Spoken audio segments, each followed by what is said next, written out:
Good morning.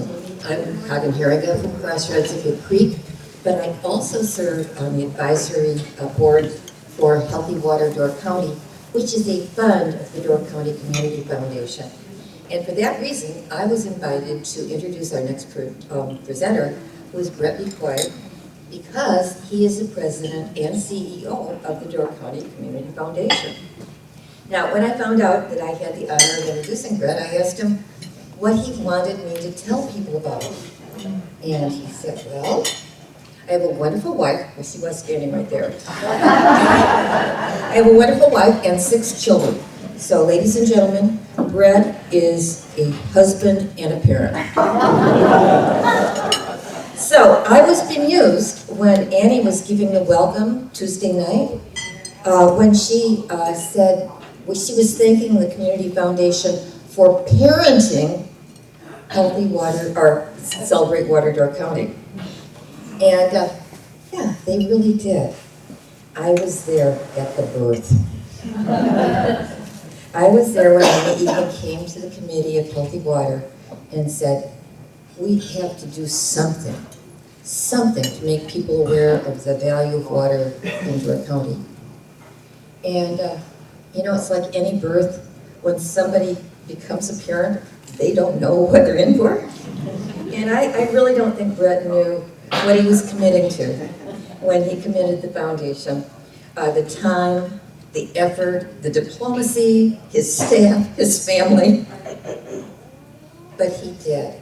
And I have to say, when Bret became aware of how essential healthy water is to Door County, to the world, he became one of our best advocates. And so with gratitude, I give you Bret Bicoy.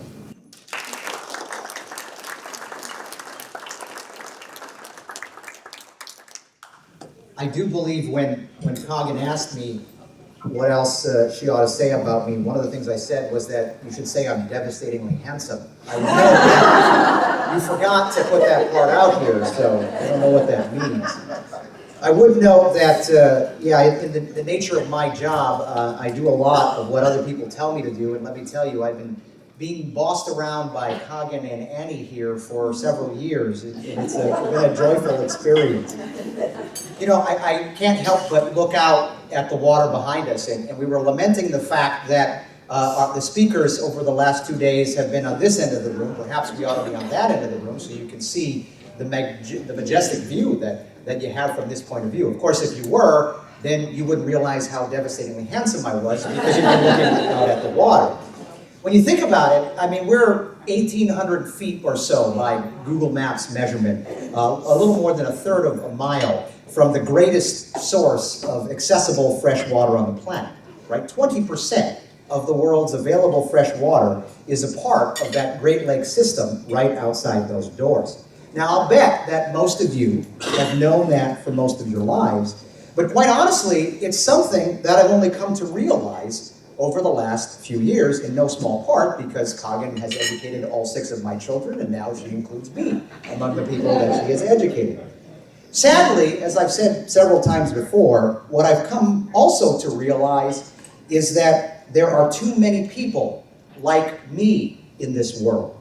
Apparently, what my mother-in-law always says about me is absolutely true. You see, I am the problem. I absolutely love hiking through Newport State Park. It's our favorite park in the world. My lovely wife and I walk north along the shore of Europe Bay, then return south along the banks of Europe Lake. We store our kayaks on a pulley system in our garage so we can quickly lower them onto the roof of our car, and we drop them in the water at Atumba Park. We spend many an early evening, summer afternoon walking and kayaking along Potawatomi State Park after a long day of work. Water is an enormous part of our life and one of the things that we love most about Door County, yet I rarely think about it. Like the fish in the sea that does not think about the ocean precisely because it's immersed within it, I never think about this precious and magnificent resource precisely because I live on a peninsula surrounded by it. But if people like me who love being on and around our water don't work to protect it, then who will? Probably like many of the people in this world, it was when I first read Dan Egan's book, The Death and the Life of the Great Lakes, that I began to finally understand that healthy water is not a birthright. It's a resource that needs to be protected. Now Dan, and in many ways Coggin as well, but Dan has this wonderful way of distilling difficult scientific concepts into relatable human stories about the Great Lakes. In other words, he's taken all this technical stuff and dumbed it down for a guy like me.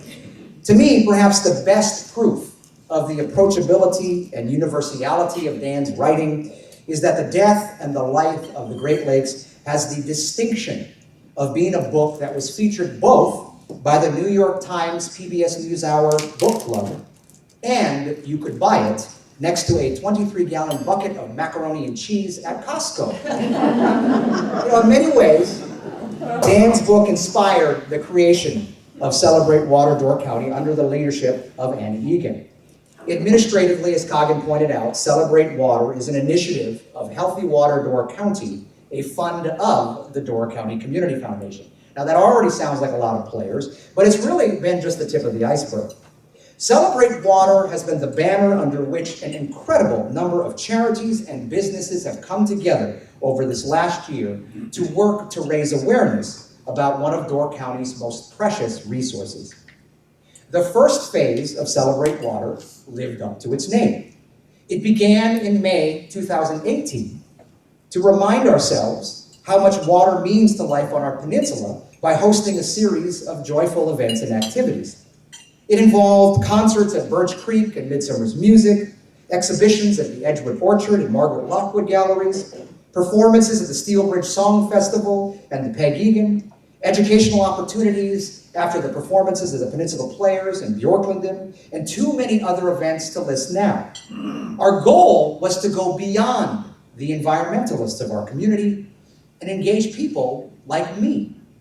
People who love being on and around our water, but rarely think about it, and thus are standing on the sidelines. Phase one of Celebrate Water was just that, a celebration to remind people of how important water is to our lives. But that was just phase one. As the weather turned cold, we turned to phase two, an exploration of the threats facing this critically important natural resource. Our next goal was to help the community understand the vulnerabilities facing our water and how our failure to protect it could negatively impact life here in Door County and the entire Great Lakes region. The Death and the Life of the Great Lakes was featured as a part of Door County Reads here in Door County, during which everyone in the community was invited to read and discuss the same book. Documentaries and discussion groups popped up. Our community hosted presentations from scientists and journalists. Stories appeared in the local media. We hoped to encourage a real community conversation about water's importance and to help people understand how much it requires our vigilance. And finally, we are in stage three. In spring 2019, the conversation shifted to one in which we intended to inspire people to take action to protect our water. This year-long effort to celebrate water has culminated in this water summit, and yet in many ways, this is only the beginning. As Coggin pointed out, together my wife and I have 6 children.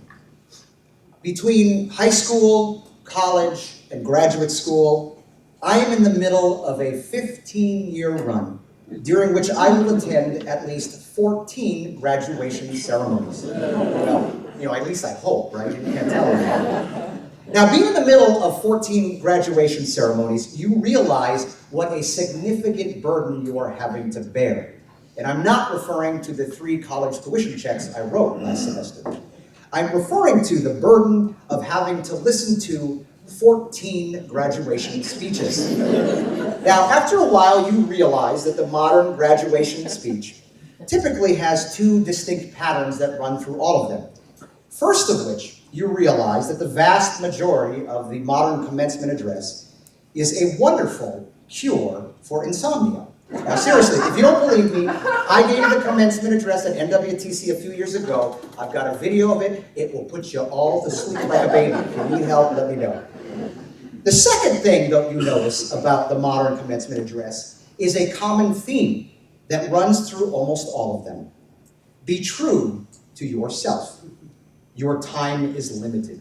Don't waste it. Listen to your heart. Follow your passion. Dare to live your dream.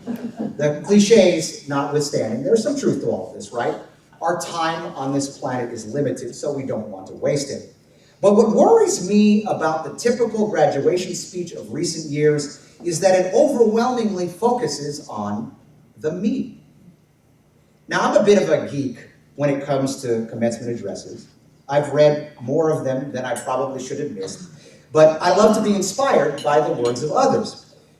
What's become clear is that these commencement words of wisdom have shifted dramatically over the last few generations. 2 generations ago, you'd hear people like John Kennedy, who at American University called upon the graduates to become men of their nation and to serve the public good. 1 generation ago, you'd hear people like John Gardner, who at Stanford University noted that the true mark of maturity is to accept the responsibility of nurturing the institutions that once nurtured you. However, in today's speeches, you typically hear something very different. The best-selling author and New York Times columnist David Brooks articulated these concerns in his book, The Road to Character. Rather than asking you to serve a greater good, most modern graduation speakers ask you a very different set of questions. What's my heart saying? What's my passion? What's my dream? Now, I don't want to say that you shouldn't listen to your heart, or you shouldn't follow your passion, or you shouldn't listen to your dream. Yet I cannot help but think that with these ideas, we are doing a disservice not only to our young people, but to our society as a whole. Put more simply, imagine how diminished our world would be if each of us chose to focus on the me. The second shortest poem in the English language, according to Bartlett's quotations, is called On the Antiquity of Microbes. The poem reads, Adam had 'em. I discovered this ridiculously obscure fact when I came across a commencement address of some 40 years ago, given by the legendary boxer and political activist Muhammad Ali. It was a very thoughtful speech, very common of its time. He called upon the graduating students to use their education and the opportunity they've been given in service of a better world. But it's a speech that's best remembered for what Ali said after he finished his formal remarks. Now, we all remember Muhammad Ali for his famous short poems, right? I float like a butterfly and sting like a bee. The hands can't hit what the eyes can't see. I've wrestled with alligators, I've tussled with a whale. I've done handcuffed lightning and thrown thunder in jail. How do you not love Muhammad Ali? So a student yells out, asking for Ali to give him a poem. Ali responded with what many people now consider to be the shortest poem in the English language. After his commencement address, Ali said, me, we. What a remarkable idea. Me, we. If we are ever going to truly solve what ails this world, we must once again call upon our society to make that transition from the me to the we. In this view of the world, we don't create our lives, we are summoned by life. We don't find answers by looking within, we seek to be of value by looking without. The question to ask is not, what do I want out of life, but rather, what does life need from me? The me is never more consequential than when it is in service of the larger we. All of us are given gifts, aptitudes, capacities, talents that, strictly speaking, we probably did not earn. And all of us are put into circumstances that call out for action. These circumstances are our opportunity to utilize our gifts. As if reading old graduation speeches from decades ago doesn't yet make me a true nerd and geek in all of your eyes, let me now remove any remaining doubts. Let me admit to you that I also love etymology. Now, not entomology, as in the study of insects. I can't stand those crawly little bugs, despite the fact that I have 6 kids. I'm referring to etymology, which is the study of the origin of words. I love it because it helps you understand the richness and depth of a word's meaning. For instance, take the word vocation. It's often used interchangeably with the word career, yet in truth, they have very different meanings. Career is derived from the Latin word carus, which refers to a wheeled vehicle that runs at a high speed, which reminds me of the words of the comedian Lily Tomlin, when she talked about the downside of many a career. Tomlin said, the problem with the rat race is that even if you win, you're still a rat. The word vocation, on the other hand, is derived from the Latin word vocare, which means to call. A vocation is a calling. You know, as I look around this room, and I see so many people who by their everyday actions remind us that no good life is possible unless it is organized around a vocation. A vocation is not necessarily a career. In fact, very often your vocation is not your job. It's a calling to follow a particular path in life. A vocation is not found by looking within to find your passion. It is found by looking without and trying to divine what it is that life needs from you. What problem is addressed by an activity you intrinsically enjoy? How can you enlist the me in service of the greater we? In our modern society of the me, too many of us have become far too certain of our own certainty. It would be presumptuous of me to stand before you and advocate for a singular course of action. Goodness knows that I don't have many of the answers. I'm not even sure if we as a society even agree as to what the questions are. That's why throughout this year of Celebrate Water, you've never once heard us say that my way is the answer, that my way is the right way, that my way is the only way. The me is never going to overcome our challenges. It's going to require the collective we. It begins by having faith in each other. Although we will sometimes disagree on the policies we choose to support, we have to remember the one thing we all have in common. The one thing that binds us all together. We all love that beautiful body of water outside those windows.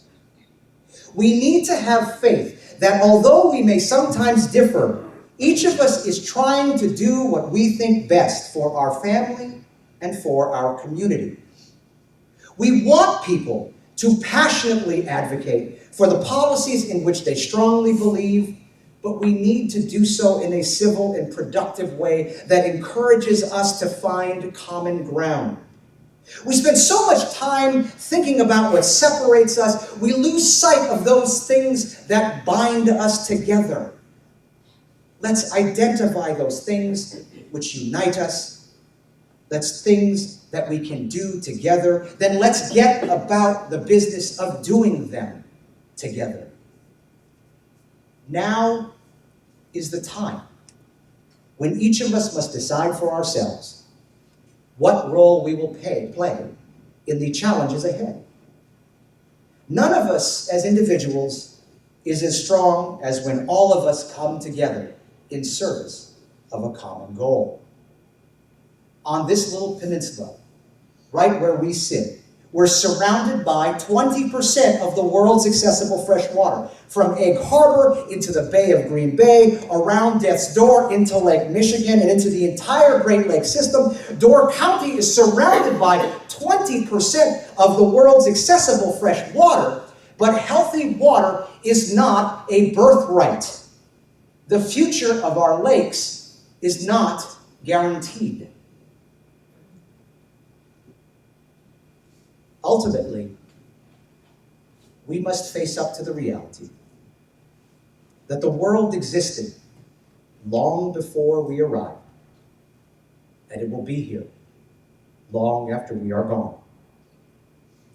In this brief moment in eternity that is our life, this short time that defines the entirety of our existence, we have been brought together in this place, at this time, by fate, by history, by chance, by evolution, by God, by whatever it is you believe that brought us together. Together we are. And together we can change the world. We. Thank you all for all that you do.